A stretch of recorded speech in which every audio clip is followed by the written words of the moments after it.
What's up, you guys? This is Rob from Gay Guy Plays, and today on the Daily Grind, we're going to be answering your frequently asked fashion frame questions. Okay, so in the previous frequently asked questions video, we went over what is going on with my holiday tree, and no, it wasn't the Mimi jokey video, it was the actual honest, genuine reason as to why it is there and what it is still doing in my apartment. We also went over my display settings, my favorite places to farm, amongst other things like that, so if you guys are curious, definitely go ahead and check out that video. Okay, so interestingly or uninterestingly enough, one of the questions that I actually get a lot is how to display your Warframe in the arsenal without any weapons equipped whatsoever. So it's very, very simple. All you have to do is unequip your primary, unequip your secondary, just leaving your melee, because of course you can't get rid of your melee. But as you can see, it kind of pops into your hands afterwards. But what you got to do is just jump out, jump back in, and boom, you are pictured not using any melee weapons whatsoever. So I guess if you just want to show screenshots or something like that, I really don't know exactly what the point would be. But there's that. Maybe you want to take a look at animations or something. I don't know. But just keep in mind that if you do swap between looks, it will pop the melee weapon back into your hands. But all you really have to do after that is just go ahead and jump back in, and boom, it is gone again. So it's as simple as that. Alrighty, so next up, we're going to take a look at my most used sigils, where you can get them, and if you can still get them in-game, and why I like them as much as I do. Now, why I said if you can still get them is mainly because we're going to start with the index sigil, and I'm going to be honest with you, this one you can only pick up during the index tactical event, which I'm pretty sure is over. I don't know if they're ever going to reintroduce it or make it available ever again, but this is definitely one of my favorites, and I really, really like it because of the fact that it's nice and compact. It's not as big as some of the other circular sigils out there, and let me show you like an example.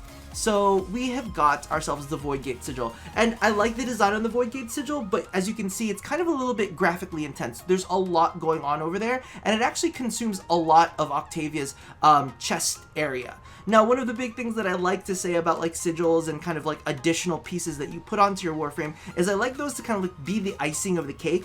It should never ever be the main focus of your frame. Otherwise, you know, maybe you put on really big armor, you put on really big sigils, and now your frame is kind of drowning. It's kind of like when a cake is like covered in like, you know, obnoxiously sweet icing. You're like, you never want that obnoxiously sweet icing to be the focus of the cake eater itself. The cake eater? That sounds so strange. But basically, you don't want to do too much, and I feel like there are a lot of sigils out there that do a lot. And some of these ones you can see, kind of like the Tennokan sigil. Now these ones, this one you can fudge around with a little bit to kind of soften the look. Its energy effect is really, really intense, and it's something that you'll have to dull down by balancing the sigil's color and your own energy color, which can be a little bit of a pain in the ass. But along with the Void Gate sigil, there's also all of the login sigils, and I find those to be also pretty graphically intense, and they tend to be a little bit big. My favorite one of those ones, though, definitely has to be the Imminent Eclipse sigil. It's by far one of the smaller ones of the bunch, so it's a little bit more workable. However, at the end of the day, the index one is always going to win it out for me because it's kind of like, it's got good, strong graphical lines to it, but it's not too intense that it's going to kind of take over the frame. And in this case, the fact that it's compact really does matter. Alright, so I really want to drive this whole size matters point home, and it's funny because I had to do it on the Frost Harka skin. However, as you can see here, the index emblem actually fits perfectly on one of his pecs. That's just not something that you could do with some of the other sigils out there, just because they are so big. And as you can see on the screen, I've got this like minimized to the smallest width and height possible. And for other sigils out there, they're just too obnoxiously big to be able to pull off something like this. So if you look at the Void Gate sigil, that thing just completely covers his chest piece up. It almost clashes with his chest piece, and it just takes away from the look. So really, that's why I'm a big fan of the index emblem, because of the fact that it's nice, small, compact, and with certain frames, if they've got enough kind of chest region, you can slide it off to one of the sides instead of having it centered, because it does become a little bit limiting when you can only kind of fit it in such a small area. Next up is the Prisma Sigil, which is only available through one of my favorite people in game, and that would be Barrow Katir. However, do keep in mind that his stock does rotate, so you need to make sure to catch this when he's got it on offer. So be sure to tune in, because I know that a lot of channels out there actually do updates as to what's coming from Barrow Katir, so definitely check in on whoever's channel that you watch. I personally always tune into Mogamu's, so definitely check those out.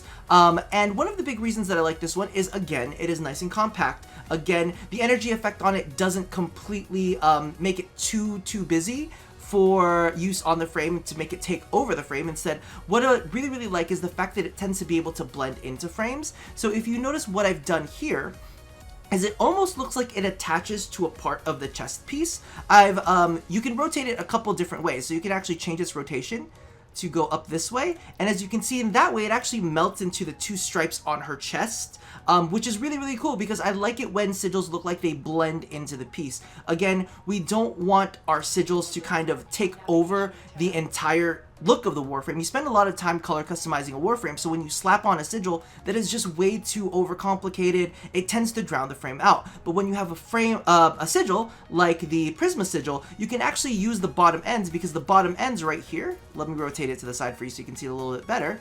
The bottom ends right here are actually great because you can color match them to certain aspects of the frame. So that way it was able to line up to the stripes on the chest, but this way I'm actually able to flip it a little bit, and as you can see, it actually lines up to some of the metallics on the chest. Let me make sure. It's gonna drive me crazy if I don't get it quite right. So that way it blends into the frame. It kind of really becomes a part of the frame, aside from like sticking out like a sore thumb. Now, the last and most asked about sigil is definitely the Unity Sigil, and this one is only available through, brace yourselves, the Conclave. I know that hurts some people's souls because you have to get it through the Conclave Syndicate, so go visit Tension. He's got a lot of sigils that are absolutely gorgeous. A lot of them also look like vaginas, which always freak me out, but I mean, hey, you know what? I came from a vagina, so we're gonna celebrate the power of the vagina. Look at that, it's like a glorious light emerging from the labia. But yeah, the Unity Sigil is from the Conclave. You have to be the highest tier in order to get it. But don't worry, because if you are, number one, if you are trying to get all of your capture screens, you can actually grab some points to get for your capture screens. And also there are some really pretty sigils on the way up. So I actually wanted to go ahead and give some light to some of those gorgeous sigils, and one of them is actually another favorite of mine that I was using on the way up, and that's the Volition Sigil. This thing looks fucking fantastic, right? Tell me that does not look super cool. It almost looks like a phoenix kind of like emerging and bursting out from the Warframes. Okay, that makes sense. But even the Conclave Sigil on its own, here's the Revelation Sigil. That one's just okay, I'll be honest with you. I think I would have to toy around with the coloration on that to really get the most out of it. But even the Conclave Sigil itself is pretty sick looking if I can ever find it, which I don't really know. Discovery Sigil, another vagina, you know, emerging, the lights beaming from the vagina.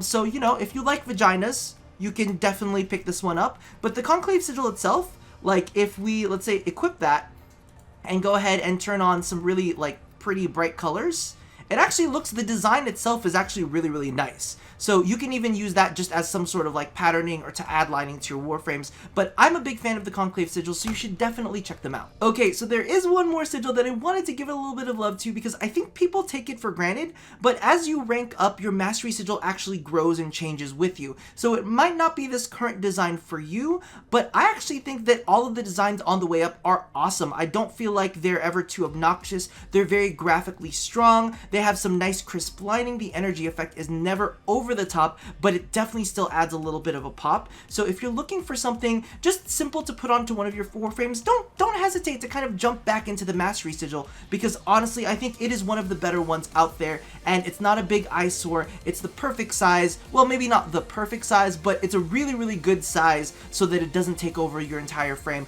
I also really like it on the back of some frames to kind of like collapse around a Syandana. So as you can see right here, I actually went ahead and put it on the back of my Chroma and used it to frame my Telos Syandana. I'm actually a really big fan of adding this as a detail. You can actually even rotate it the other way around and it works quite well as well. So you can see kind of like how it adds a little bit extra to Syandanas that maybe aren't those grand, big, capey ones, but kind of like the smaller ones to give them cool little effects. So I'm a big fan. Definitely check it out and kind of like play around with it, because it's one of the ones that I definitely think is a bit overlooked. And one final thing to add to the whole sigil conversation is this back placement for sigils kind of framing the Syandana is actually a great way to sneak in a Syndicate sigil that you absolutely hate. Not that I hate the parent sequence one, because I actually think it looks really good, but in all honesty, there are some, you know, max percentage syndicate sigils that just don't look very nice. So this is kind of like a good way to slip them on underneath so that nobody really has to see the full thing, and you can kind of just expose little bits of that Syandana, of that sigil, to make it look really, really cool underneath the Syandana. So that way it's like there, but it's not too much there. So definitely try that out if you're working with a sigil that you absolutely hate, but absolutely need to equip. Alrighty, so next up I figured I would go ahead and show you my favorite armor sets. Now keep in mind, some of these are no longer available in game and won't be until they become unvaulted in the Prime Access, whatever the hell they do. You know what I'm talking about. They do the Prime Vault thing where they unvault the thing and then you get the thing. This is one of them. So if you guys ever see this in the Prime Unvaulting and you guys haven't gotten a chance to pick this one up, this is definitely one of my hands down must-haves. It works on so many frames, and as I've stated kind of before, you know, I don't like things that almost drown the frame out, and there are some armor sets that absolutely like take center stage over a frame, and I feel like the Edo Prime set has always been this gorgeous kind of like additional piece. It pulls from the metallics of the Warframe, which I really like, or even adds into metallics that the Warframe might not actually have itself. So you can actually switch up the colors and have a little bit of freedom with that in itself, and it's got a really cool electric effect. So when you actually channel with this, you'll see sparks of electricity going all over the place. It's a little bit weird to be doing it on a frost chroma, I know, but I'm just saying, it looks really gorgeous. It does make the arms look a little bit busy, but all in all, I think it's actually really gosh darn good looking. And again, it kind of ties in with one of my favorites, with the Telos Syandana, because it has that ribbing in there, and it's really nice and simple, attaches to the frame. It looks good on so many different frames. If you see this unvaulted and you haven't gotten it, I'm telling you right now, just fucking drop the cash for it. It's by far one of my favorites. Now the next piece of armor that I want to talk about, some people will absolutely hate, but I really wanted to kind of shine some light on this, is I love the Porta armor, and I love putting it on frames that are extremely busy. So I like it over kind of Ninja, where he has all of the ribbons across of his chest. I like it on Loki, who has a lot of patterning on his Knave skin, and I really like it on Nidus because he's just a big old jumble of infested goop, and he needs something to kind of like pull him in a little bit. So as you can see here, I've actually tossed the Porta on him, and it's very simple on him. I actually like it because it almost looks like petals that are kind of coming out when you hit the mutation button. So as you can see, he's got like all of these little lines, but some of those lines are nice and cleaned up. You can see kind of like it adds to the frame without necessarily making the frame any more busy than it already is, which is one of the reasons I'm a big fan of the Porta. I know, like I've said before, like I'm gonna drive this home like a million gazillion times. The icing should never be the complete centerpiece of the cake, and sometimes some cakes have a lot of taste mixed into the batter, so sometimes you just need like a nice, creamy, very simple icing to go on top to kind of, you know, rein it in a little bit, rein the entire taste flavor of the skin in a little bit, and that's kind of like what the Porta does. It adds a little bit of metallics. It's very simple. It's not over the top, and it kind of pulls a look together instead of kind of clusterfucks it. Because let's face it, we know what the Pakal looks like. The Pakal, beautiful armor set, really like it, but that thing is just like, you add that on anything and that becomes the centerpiece of what the look looks like. It's like, oh, it's the Pakal armor set, and what frame is that underneath? I can't tell. But with the Porta, it's like, alright, so we're just kind of putting some nice little simple icing on the cake so that it's not over the top. Alright, so the next armor set that I wanted to show off is one that I don't feel people talk about all that much, which is the Porta Armor Set. And I actually am really fond of this one. As you guys know earlier, I always like the kind of very geometric, very graphical kind of look. And as you can see, this is actually pretty gosh darn badass. Now, I always pair it up with something very specific, but we'll talk about that in a second. So I really like it because it has some metallics to it, but it's not overly metallic. As you can see, you can put it on a prime frame without it necessarily taking center stage. It actually kind of almost blends in with Vauban Prime, as you can see. And it has really interesting leg plates. Just small little energy bits at the knees. It's not too over the top. And I'm going to be honest with you, I actually like splitting up this set a lot. So sometimes I won't use the chest piece. In all honesty, my standard Vauban look doesn't use the chest piece, but I kind of wanted to put it there to display what it looks like. And I'm actually kind of really fond of it. I like the fact that it's got that that little energy dot in the middle with some rotating energy effects. But what I wanted to show you was one of my favorite things about it was actually its combination with emblems. So as you can see right now, I'm using the Tethra's Doom emblems on them, which create this kind of like wispy energy effect, and it almost looks like little portals sucking in energy or emitting energy depending on how you look at it. And the Tethra's Doom emblem is actually an event only emblem, so it's no longer available, but you can always reach out to one of my favorite people in the world, Mr. Katir. And the Katir sigil actually fits really, really nicely in there. So as you can see, it kind of sits in there and it's kind of like this gem within the shoulder piece, which I am very, very fond of. So that's definitely a combination that I like. I really think that this looks fantastic without a mismatched hammer. However, that is the nature of this beast. And I'm really, really fond of it, so I definitely think that's something that you should check out. It's not too over the top. It's definitely something that can be added in to a lot of different frames without necessarily being obnoxiously obtrusive. Again, really good icing, not over the top icing. Thanks for your interruption, Lotus. We love having you around. Get out. Okay, so for someone who loves metallics, you know that I had to mention the Riv Elites, and the Riv Elites are actually available in the market, like most of the armor sets are, but this one is also available through Conclave. So you know I'm trying to get y'all to like look at Conclave in a different way. I'm like, okay, listen, I know Conclave isn't fun for everybody, but you could get some cute stuff from there, so maybe you should suck it up. Play some Lunaro, it feels different, alright?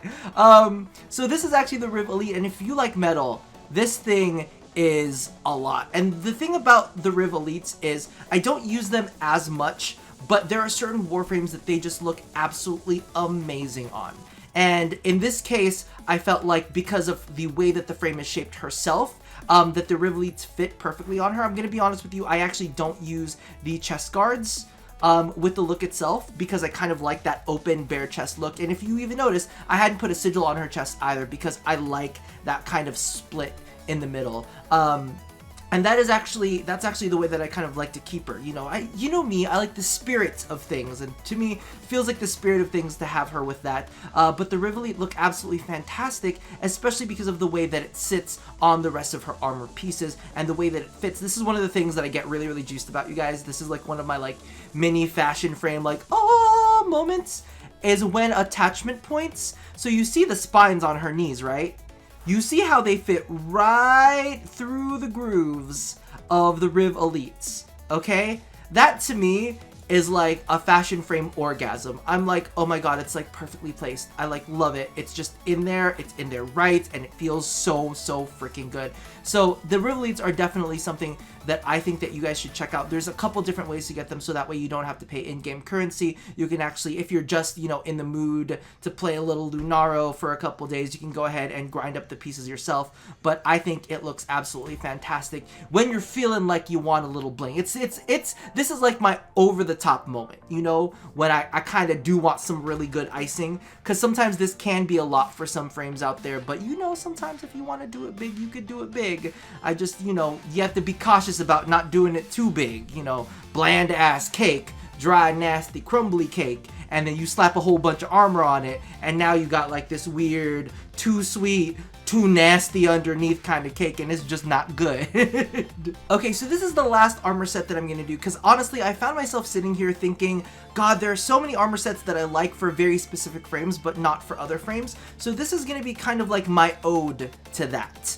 Like, I like certain armor sets on certain Warframes, but not all the time, and this is one of those pieces. I really think the Ghazzal is beautifully designed, but it is not for every single Warframe out there, especially on some of the smaller frames. The chest piece looks really weird and looks really dinky, and it just does not look right. Thank you for joining us again, Lotus.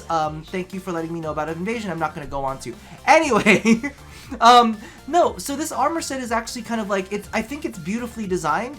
The only thing is, a lot of its metallics are not placed in the right place, so you can't just do a simple copy over from your armor set. You actually have to go and tweak it yourself, which is a bit of a pain and can really kind of interfere in the way that your Syandana looks. Luckily, in this case, we're all good with that. But I really love the texture work on the kind of like drapey bits, you know, on all of the little cloth bits that they have on there featured. I think it's gorgeous. I think the accompanying skin for the Jinn that they have is also absolutely gorgeous. It's definitely something that you guys should check out. Actually, you know what? I'm gonna go through the extra step.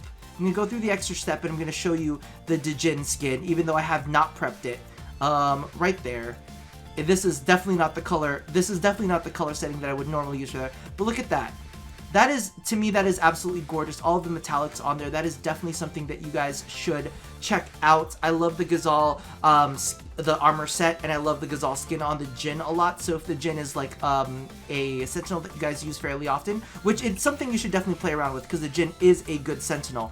Like, I had to have that moment. I'm sorry, you guys. I had to have that moment because the Jinn skin for the Ghazzal skin for the Jinn is absolutely beautiful, and I definitely think that the Ghazzal armor set is gorgeous for some frames, and that's kind of like the same thing that I feel about a lot of armor sets, is that a lot of them are very beautiful on specific frames, and that's kind of why I have to cut it off at this point. Because at this point I was like, well, you could use this armor piece on this Warframe and it would be really pretty, but it doesn't really work well on others. Like, I'm a really big fan of the Katir set, but you can't use the Katir on everything because it looks kind of crazy sometimes, especially where the chest placement is. So I'm gonna cut it off at the Ghazzal Armor Set. Definitely check that one out. It's one of my favorites for a decent chunk of frames, but not every frame. Okay, so now that we're done discussing armor pieces, I wanted to give you guys a couple tips, and you'll notice this is something that I do on many of my frames.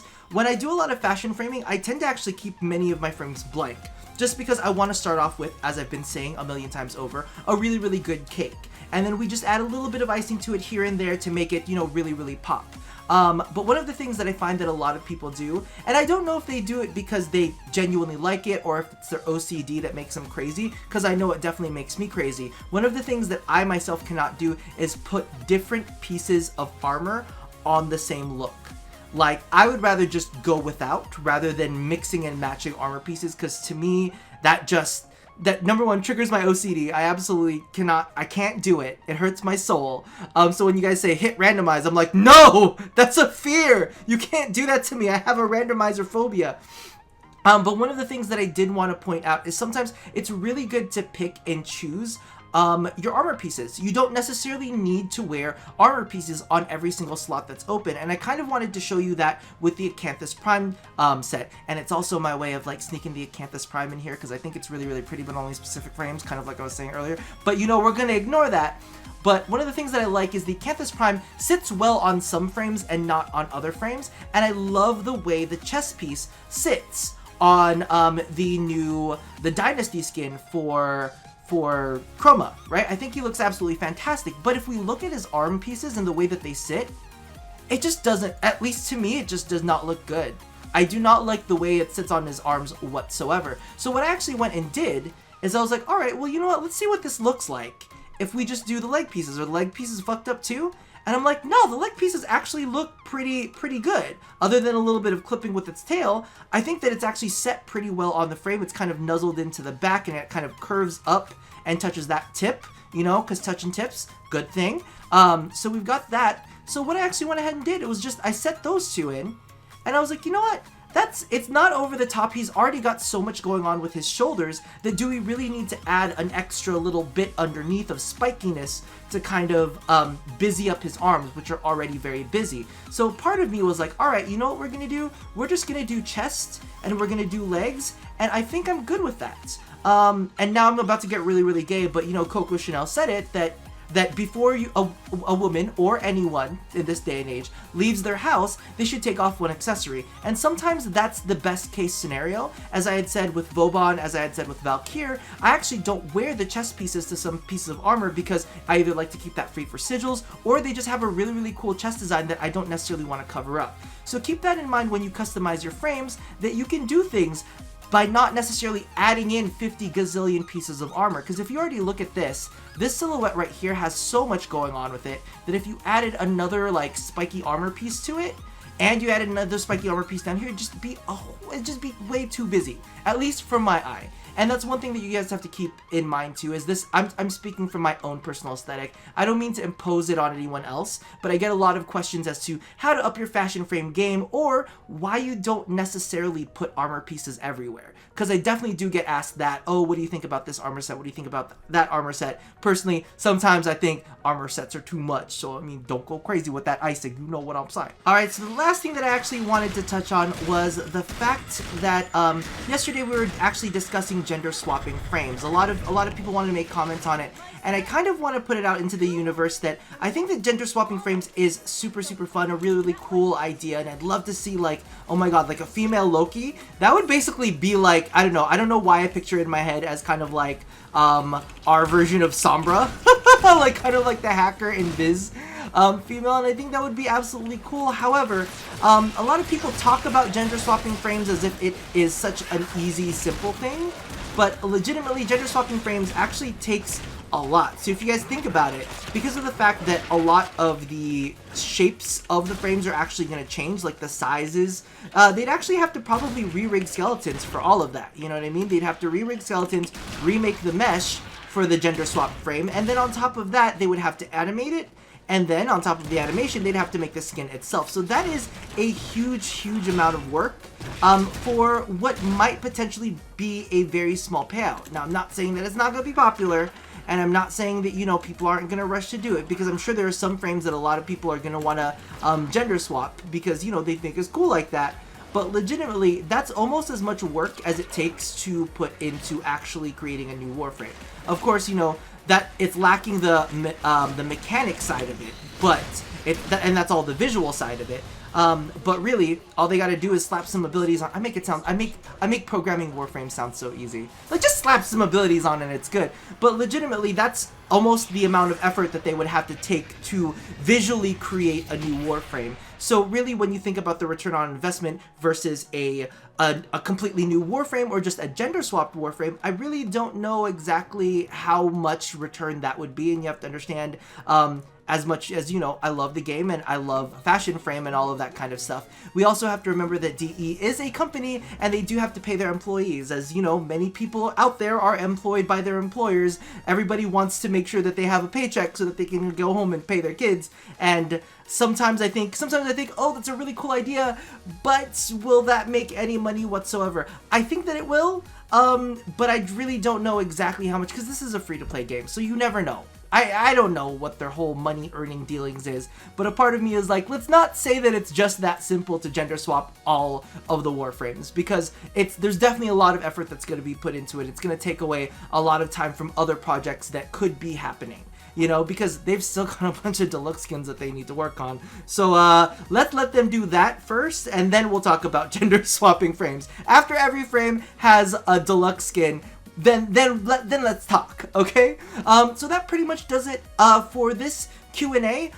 As you notice, I did not talk about skins, like Warframe skins, my favorite ones, or my favorite Warframe Sandanas, and that's mainly because those tend to tread into Tennogen. A lot of those are Tennogen based, and I know that that kind of alienates a part of the, you know, subscriber base, and I know that there's a lot of people that haven't been able to participate in events either, but I know that people are curious and wondering. But if you guys do want me to go over my favorite Sandanas and my favorite Warframe skins, which I'm pretty sure you guys can already tell what I really like and what I really enjoy.